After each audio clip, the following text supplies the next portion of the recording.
여러분들이 만약에 그 전쟁을 치르고 승리한 기쁨으로 예루살렘으로 들어가는데 환영해 주는 사람도 없고 오히려 그 환영하는 사람들이 고개를 떨구고 슬퍼하고 막 그러면 얼마나 민망하겠어요. 그러니까 왕이 너무 울어제끼니까 기뻐하는 표정도 짓지 못하고 그냥 슬픔의 그런 모습으로 그냥 고개 푹 숙이고 들어가는 거예요. 그래서 마치 폐잔병들이 들어오는 것처럼 예루살렘에 돌아왔어요. 요압이 견딜 수가 없는 거예요. 화가 나서. 이 백성들은 정확하게 알지 못하니까 이 백성들이 혹이라도 다윗 왕을 저렇게 만든 사람들이 누구냐 막 이러면서 백성들이 오히려 어떤 난동을 부릴까 걱정이 될 정도로 요압은 다급해졌어요. 그래서 요압이 화가 나서 왕에게 쫓아 들어갑니다. 왕은 돌아와서도 자기 집에 거처하고 있어요. 빨리 이 정국을 수습하고 새롭게 뭔가를 시작해야 되잖아요. 근데 그냥 집에 칩거하고 있는 거예요. 그러니까 요압이 견딜 수 없어가지고 쫓아 들어가서 아주 매몰찬 소리를 하는 겁니다. 매몰찬 소리를 하는 거예요. 우리는 지금 목숨을 걸고 당신을 위해서 싸워서 당신과 당신의 처첩들과 비빈들 다 살게 만들었는데 이 얘기는 사실이죠. 만약에 압살롬이 전쟁에서 승리했다. 그러면 그 왕과 함께한 가장 가까운 가족들은 다 죽여버리고 말거든요. 그런데 이렇게 목숨을 걸고 당신과 당신의 가족들을, 자기 첩, 그 다음에 비빈들, 자녀들 우리가 다 살려줬는데 지금 압살롬 한 사람 죽었다고 지금 이래야 되느냐 하는 식으로 지금 매몰차게 따지는 거예요. 차라리 당신이 원하는 대로 압살롬이 살고 우리가 다 죽었으면 당신은 지금 행동하는 거로 봐서는 마땅히 기뻐했을 거다. 뭐 그런 식으로 지금 얘기를 하는 거예요. 정냄이 떨어지는 소리 하는 거죠. 다윗의 그 슬픔, 하나님 앞에서 갖는 그 슬픔마저도 완전히 다 왜곡시켜버리는 그런 얘기를 막 쏟아내는 겁니다. 근데 그 소리를 듣고, 그 매몰찬 소리를 듣고 다윗이 정신을 차려요. 그리고 왕이 문 앞에 앉았다 하는 것은 그 당시 이스라엘 사람들 풍습으로는 모든 재판하고 모든 교육을 하고 이런 모든 것들을 문 앞에서 했다 하는 표현이 바로 그런 거예요. 다시 다윗이 이제 국정을 맡아서 시작했다라고 하는 것을 우리가 생각해 볼 수 있고, 여기 모든 백성이 다윗 앞으로 나왔다 하는 얘기는 이 개선 장군들 그리고 개선하는 군사들이 자기의 어떤 그 영광스러움을 백성들에게 보여주는 그런 행렬을 했다고 보는 거죠. 그리고 이제 이 모든 전쟁 이후의 상황을 수습해가는 모습이 우리 8절 마지막에 나오던 이스라엘이 다 자기 집으로 돌아가고 도망갔다 그랬잖아요. 그 이스라엘은 반란군 압살롬과 함께 했던 그런 군사들을 얘기합니다. 다 도망갔어요. 그러니까 이제 다시 다윗이 새롭게 나라를 시작하는 그런 모습이 여기 보여지고 있는 겁니다. 저는 그래서 생각해 봤어요. 요압의 이 매몰차고 그리고 정냄이 떨어질 만한 그런 심각한 소리가 아주 따끔한 충고죠. 그 충고가 제가 봐도 궁상 떨고 있는 다윗을 완전히 돌아서게 만들었어요. 돌아서게 만들었어요. 여러분, 지난 주일 오후 예배 때 제가 말을 힘있게 하는 그런 요소들에 대해서 설명을 하면서 사람을 변화시키는 것은 부드럽게 그리고 그 마음을 위로하고 격려하는 그런 것들만 있는 게 아니라 그랬어요. 정신 못 차리는 사람에게는 아주 따끔하게. 그래서 지금 이 상황에서 어떻게 그렇게 행동하고 있느냐고, 어떻게 그런 말을 하고 있느냐고, 어떻게 그런 행동을 취하고 있느냐고 하는 아주 따끔한 얘기. 그 얘기를 들어야 정신 차리는 그런 사람들이 우리 가운데 너무 많아요.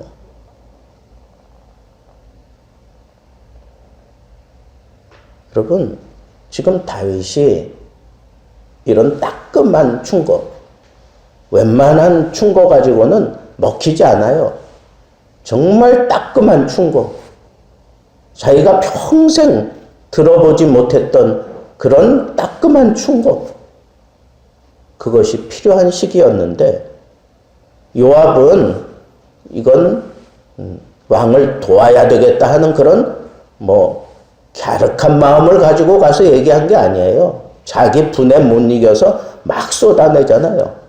할 말 안 할 말 가리지 않고 막 쏟아내는 거예요. 그런데 그게 먹혔다는 거예요. 그래서 우리가 충고를 할 때 여기서 주는 교훈을 잘 활용한다면 우리도 새 나라를 열 수 있고 그리고 새 정국을 우리가 맞이할 수 있겠다 하는 그런 도전을 받고 정리했어요. 첫째는 어떤 충고를 해야 되느냐. 시적절하게 해야 된다. 이 얘기는 뭐냐 하면 지금 요압이 그 때를 놓치지 않고 가장 정확한 타이밍에, 꼭 필요한 타이밍에 왕에게 들어가서 얘기를 했다는 거예요. 그냥 자기 분에 못 이겨서 상황은 전혀 생각하지 아니하고 막 쏟아내는 그게 아니라 요압도 뭔가 궁지에 몰렸어요. 그리고 개선하는 장군들이 오히려 패잔병처럼, 그래서 그 패잔병과 같은 그런 마음으로 혹이라도 왕에게 항거하지는 않을까. 또 백성들은 이건 정확한 상황도 알지 못하고 그저 왕의 눈물에, 왕의 저 서러운 눈물에 그냥 가슴을 저미면서 무조건 그냥 왕의 편에서 도대체 누구냐고, 왕을 이렇게 서럽게 만든 사람이 누구냐고 막 이렇게 따지고 올라가다 보면 압살롬 때문인데 압살롬을 죽인 장본인이 누구예요? 요압이잖아. 자기에게도 그런 심각한 칼이 들이밀어지겠지만 함께 전쟁했던 사람들, 이 사람들의 사기는 완전히 땅에 떨어지고 말았잖아요. 이런 상황, 이런 것들을 생각하면서 거룩한 의분을 가지고 와서 얘기한 건 아니지만 정말 입에 담지 말아야 될 그런 말들까지 했지만 그럼에도 불구하고 이 충고가 먹힐 수 있었던 것은 그 시가 적절했다는 거예요.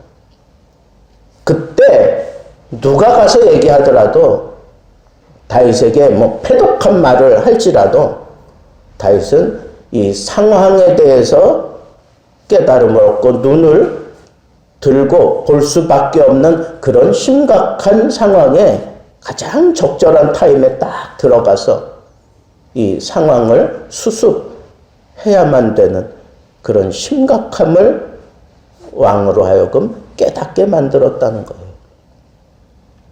여러분, 누가 변화시키는, 그 상황을 변화시키는 충고를 하는 사람인가? 말을 얼만큼 이쁘게 하고 얼만큼 설득력 있게 하고 이런 것들은 차후 문제예요. 가장 중요한 건 뭐예요? 그 상황, 그 시를 정확하게 파악하고 이때가 아니면 힘들겠다라고 그렇게 볼 수 있는 눈을 가진 자가 충고를 정확하게 사용해서 이루어낼 수 있어요. 여러분, 시대를 보는 눈을 가져야 돼요. 상황을 정확하게 판단할 수 있는 통찰력이 필요해요. 그 상황, 그 통찰력, 그것이 바로 정확한 타이밍에 들어가게 만들 수 있습니다. 두 번째는 거침없이 직언을 했어요. 여러분, 상황이 힘들면 뭐 돌려서 말하고 뭐 이거 없어요. 그냥 막 직언을 하는 거예요. 가려가면서 얘기해가지고는 슬픔에 있는, 쌓여있는 사람에게 이도 먹히지 않습니다. 그러니까 막 직언을 하잖아요. 지금 무례할 정도로 직언을 하잖아요. 그러지 않고는 다윗 왕의 그 슬픈 마음에 파고 들어갈 수가 없었어요. 직언이 필요할 때가 있어요. 직언이. 어떤 때에는 뭐 왕의 입장을 생각하면서 그 왕의 권위를 생각하면서 그래야 될 때도 있지만 직언이 필요할 때가 있다고. 돌려 말하지 않고 정확하게 그냥. 그래서 그 마음에 충격을 줘야 돌아설 수 있잖아요. 요압은 성격상 돌려 말할 수 있는 사람이 아니야. 자기가 왕을 대면하면 항상 직언할 수밖에 없는 그런 성격을 가지고 있으니까 압살롬을 데려올 때에도 여인을, 말 잘하는 지혜 있는 여인에게 자기 말을 심어가지고 왕에게 집어넣잖아요. 그죠? 그러니까 자기가 자기를 너무 잘 알고 있어. 얘기하다 보면 자기가 막 흥분이 돼가지고 할 말 안 할 막 할 걸 뻔히 아니까 오히려 좋은 일을 하려고 하다가 자기의 성격 때문에, 자기 말 때문에 나쁜 일로 흘러갈 수 있는 그런 상황을 누구보다도 요압은 잘 알고 있었기 때문에. 그런데 지금은 이게 먹혔다는 거예요. 막 직언하는 이게 먹혔다는 거예요. 그 다음에 이 요압이 잘한 게 뭐냐 하면 어떤 상황을 지금 깨닫게 만들었어요. 어떤 상황을. 그러니까 요압도 어떤 그림을 그려서 왕에게 딱 드리는 거예요. 가상이지만 그 가상의 현실이 이럴 것이다 라고 하는 걸 확 들이밀었어요. 그게 뭐예요? 지금 압살롬 때문에 슬픕니까? 그게 그렇게 슬픕니까? 그렇다면 당신의 첩들, 비빈들, 당신의 자녀들 다 죽었으면 좋겠습니까? 그러면 이 울음을 그칠 겁니까? 라고 하는 식으로 들이밀잖아요. 그죠? 또 하나, 어떤 그림을 그려서 집어넣습니까? 당신이 이렇게 압살롬 때문에 이렇게까지 슬퍼하는 모습을 보니까 압살롬이 승리하고 우리가 다 죽었으면 당신은 마땅히 기뻐했을 거다. 이거는 우리를 무시하는 거고 우리를 멸시하는 거 아니냐. 뭐 패독한 말을 했지만 그림을 그렸단 말이야. 가상의 그림을 그려서 집어넣었어요. 어떤 거? 압살롬 한 사람 때문에 내가 이렇게 울고 있는데 내 가족들이 다 죽었을 때 그때만 하겠느냐 하는 것. 그리고 정말 압살롬이 살고 우리가 다 죽었다면 그러면 내가 정말 더 마땅히 기뻐했겠느냐 하는 상황을 그냥 확 집어넣었어요. 다윗에게. 그랬더니 다윗이 정신을 차린 거예요. 여러분, 우리가 어떤 말을 하고 그 사람의 그 상황을, 지금의 상태를 분명하게 깨닫게 만들기 위해서는 이렇게 반대 상황을 대입시켜버리면 사람이 정신 차려요. 정신 차리고 깨닫게 돼요. 그러면서 현실적으로 어떤 대안을 지금 취하지 않으면 당신은 더 큰 화를 당하게 될 것이다.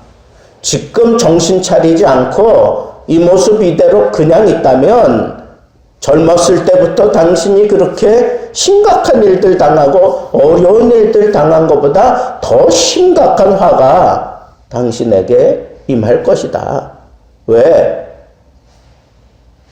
폐장병처럼 들어온 이 개선한 군인들이 먼저 반항을 할 것이고, 그리고 이 백성들이 당신의 그런 이기적인 행동을 보고 들고 일어날 것이고, 수습할 수 없는 그런 상황이 지금 당신에게 확 밀려들어서 이 압살롬으로 인한 이 화보다 심각한 화가 당신에게 몰려들어서 당신은 수습할 수도 없는 그런 상황에 이르게 될 것이다 라고 하는 이 현실을 직시할 수 있고, 그리고 현실적인 대안을 내가 취하지 않으면 이건 심각한 일들이 일어난다라고 하는 것을 분명하게 보여줬어요. 그래서 다윗이 웬간해가지고는 돌아서지 않을 고집불통인데 이 상황을 딱 대입시키니까 돌아섰어요. 그래서 즉시 어디 갔어? 성문 앞에 가서 국정을 새롭게 시작하는 거예요. 지금 새 나라를 여는 그런 일들을 이제 다시 시작하고 있는 다윗의 모습을 보게 됩니다. 별 시덥지도 않은 요압이 새 나라를 여는 그런 키 역할을 했다면 하나님을 위해서, 교회를 위해서, 내 가정을 위해서 내가 마땅히 해야 되는 그런 충고가 있을 때 지혜롭게 잘 풀어낼 줄 아는 그런 충고자들 되기를 우리 주님의 이름으로 축복합니다.